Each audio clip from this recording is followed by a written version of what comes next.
Bienvenidos a esta continuación de este curso sobre básico de carpintería, muebles en general y un comentario por allá respecto al tema religioso que nos pareció muy importante cuando planificamos este curso. No quiero profundizar ni ahondar en el tema diseño porque sé que ustedes también tienen muchos fundamentos de lo aprendido en el tiempo que llevan en sus estudios. Simplemente nombrar a nivel de muebles como tal o de los objetos utilitarios como muebles y otros objetos de decoración, la influencia que tuvo en el desarrollo de este arte la revolución industrial. Como saben ustedes, la revolución industrial que inició a mediados del siglo XVIII tuvo una incidencia muy trascendental en lo económico, en lo social, en lo político. Básicamente impactó bastante en el mundo y diría yo pues que en temas muy favorables porque permitió, por ese uso de nuevas tecnologías, aparte pues de otros temas, del tema de los obreros y eso, pero que no viene al caso sin restar la importancia, pero vamos a hablar más bien de esas cosas buenas que produjo, y esas nuevas tecnologías generó la posibilidad de masificar la producción. Esa palabra de trabajo en serie, donde arrancó en ese momento para darnos esa posibilidad de tener un producto, de tener un objeto que antes era muy, digamos, privilegiado de personas con una capacidad económica grande. La producción en masa permitió que ese mismo objeto, con todas sus digamos, cualidades en cuanto a calidad de diseño, pudiera llegar a muchas más personas.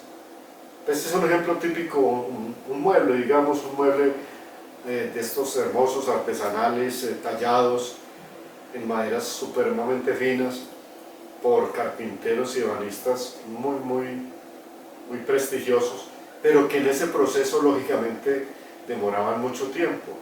Ese tiempo, ese valor, hora, hombre, hacía que ese objeto fuera bastante costoso. Por lo tanto, no podía llegar a todas las personas. En el momento en que se logra, por la revolución industrial, por toda esta tecnología, lograr esa producción en serie, ese mismo objeto, como les digo, con todas sus cualidades de diseño y de calidad como tal, lógicamente entonces, por ser elaborado en menos tiempo, logró llegar en calidad y en condiciones de igualdad como un buen objeto a muchas más personas. El diseño de un producto, y en este caso el diseño de un mueble, debe tener características, para hablar muy en general, características como innovación. Lógicamente hay que crear, hay que mostrar cosas nuevas. Características como una estética, y a veces la estética hace mucha referencia a la época en que se diseñó el mueble, o sea, es concordante con la sociedad y con el entorno que tenía en la época en que se diseñó. Por lo tanto debe ser longevo, es decir, esa posibilidad de trascender en el tiempo. Debe ser un objeto, o el diseño, digamos, debe tener mucha integridad, adaptable, diseños, digamos, honestos en la medida en que uno es mejor a través del uso de este objeto. El diseño implica, digamos, todas estas cosas y aparte de eso, un tema muy importante, y es la ergonomía. Para hacer un buen diseño de un mueble, indiscutiblemente tenemos que tener en cuenta el concepto y lo que significa esta palabra. Quiero leer o hacer memoria un poquito de lo que significa ergonomía para la Asociación Internacional de Ergonomía. Es profunda la definición, pero es algo así como que es la disciplina científica relacionada con la comprensión de interacciones entre los seres humanos y los elementos de un sistema, aplicando a esto principios y teorías de datos y métodos de diseño. Esto con el fin de optimizar el bienestar humano y el desempeño total de ese sistema.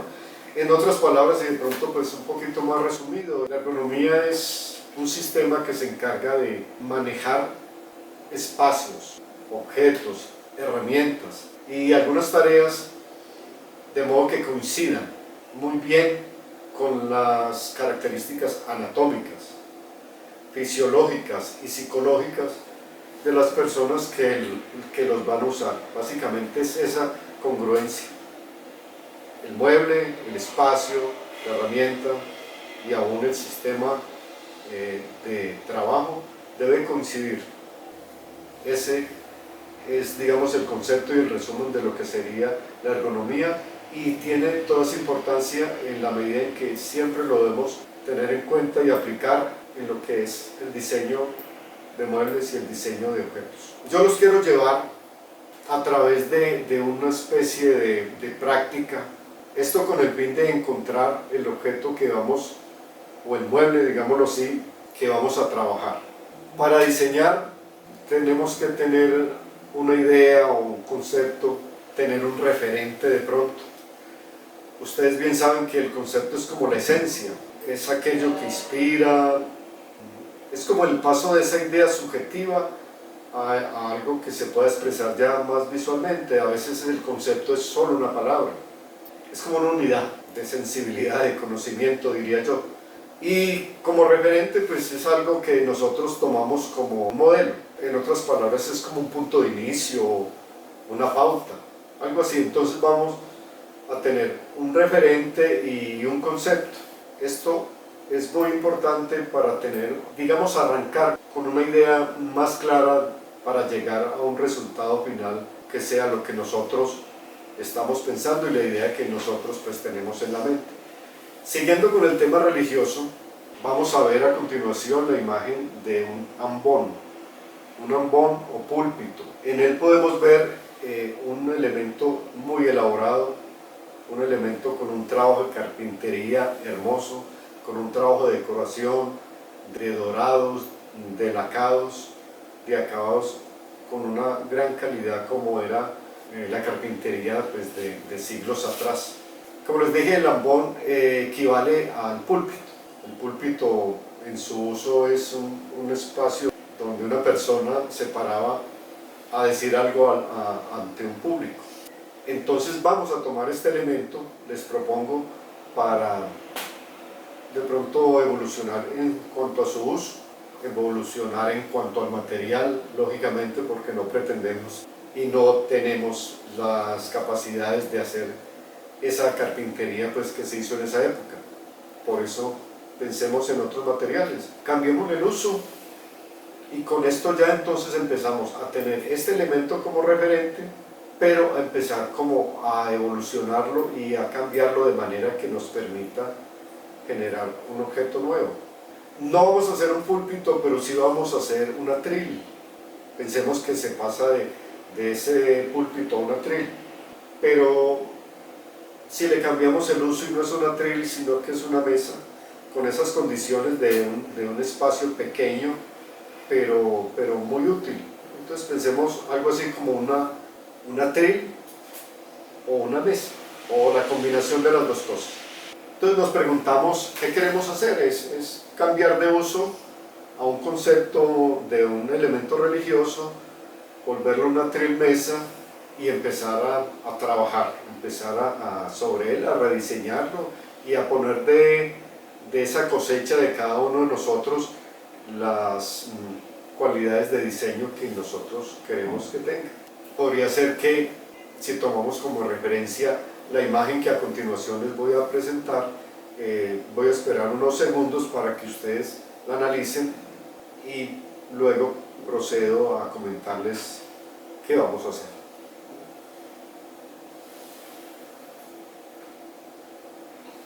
Como ustedes ya analizaron la imagen, es un atril sencillo, pero entonces en su función de atril, digamos, tiene la inclinación de la superficie de trabajo hacia el orador y tiene una curva en su parte frontal que de alguna manera recoge y invita a las personas que están al frente a mirar hacia el orador.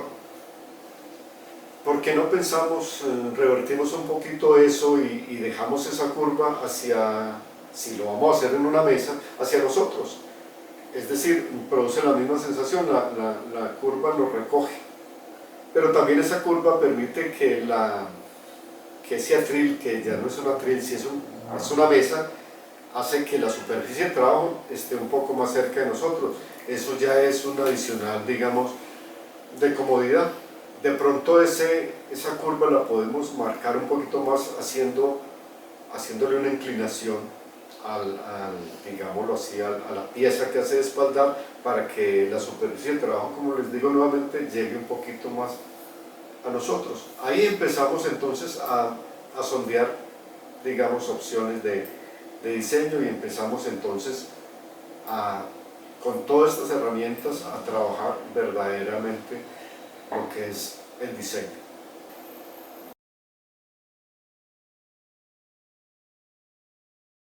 Cuando nosotros hablábamos de un bosquejo, de un referente y de un concepto, vimos una lámina entonces donde había un atril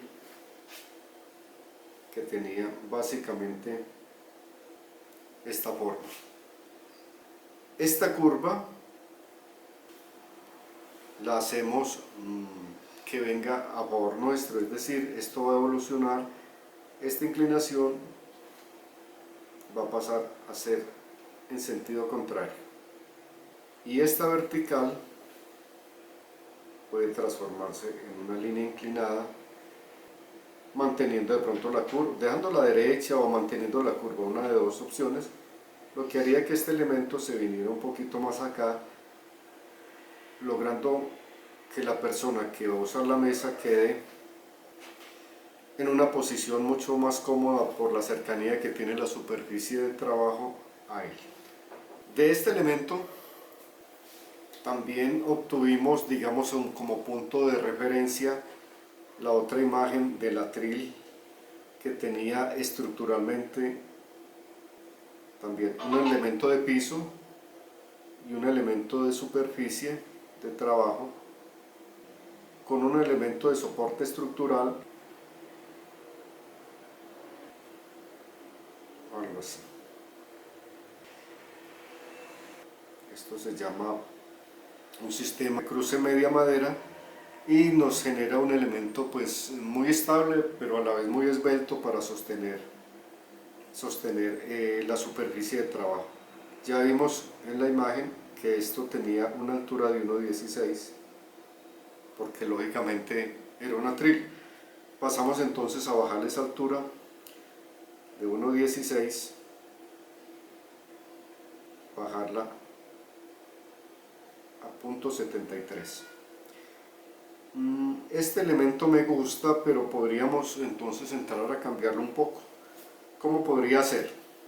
Pensemos entonces, mantengamos esa pieza rectangular de base, pero pensemos entonces en esa cruz estructural, volverla más bien una T, que sigue teniendo unas prestaciones estructurales muy interesantes. Entonces este elemento vendría aquí, si le queremos dar una inclinación pues vendría así. Empecemos a borrar estas líneas para que se entienda mucho mejor y de aquí saldría el otro elemento que nos conformaría entonces o nos completaría la parte estructural de nuestro mueble. Entonces aquí, como ustedes pueden ver, ya estamos variando el referente y lo estamos adaptando a nuestra necesidad. Es una estructura en forma de T que viene a soportar la superficie de trabajo, que en este caso pues es también una superficie de forma rectangular, pero también podríamos añadirle alguna variación de pronto generar unas curvas en alguna de las esquinas, no sé. Eso lo vamos entonces mirando en el proceso. Lo que quiero entonces es que quede claro cómo evolucionó el diseño, cómo evolucionó el referente del cual arrancamos, evolucionó no solo en material de su fabricación, en su uso como tal, también evolucionó en su diseño y llegamos entonces como a un elemento muy parecido, a una mesa muy parecida a esto que estamos dibujando aquí. De aquí entonces pasamos realmente al tema de planos. Hablemos de 40 centímetros, de 40 a 45, esto puede tener de 32 a 35, la altura es la que ergonómicamente habíamos mirado, es un promedio de 73, y esta superficie de trabajo, dependiendo digamos del uso que le vamos a dar, pero básicamente como les decía puede ser o para colocar un libro y sentarnos a leer, o para colocar el portátil, entonces hablemos de 50 por 35 por 40, o hablemos de una superficie más pequeña, hablemos de una superficie de, digamos, de 35 centímetros. Todo lo que estoy yo nombrando son centímetros, disculpen si a veces obvio eso, pero básicamente siempre son centímetros. Si esta superficie es pequeña y es muy, digamos, exacta para colocar un portátil, entonces podemos pensar en adicionarle un elemento que nos complemente esa superficie de trabajo, y aquí iría el mouse.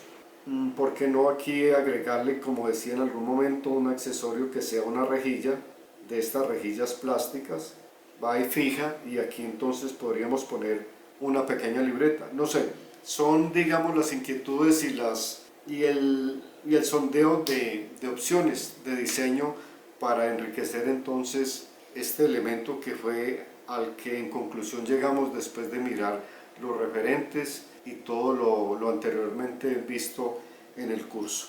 Esto a grandes rasgos entonces es un bosquejo y un predimensionamiento de un mueble. De aquí pasamos a unos planos mucho más elaborados en cualquier sistema, en cualquier programa con base en CAD. Digamos, también podría ser el mismo SketchUp, que tiene también tantas facilidades para mostrar 3D y demás. Y hasta, ¿por qué no?, hacer un render preliminar de cómo podría verse nuestra mesa.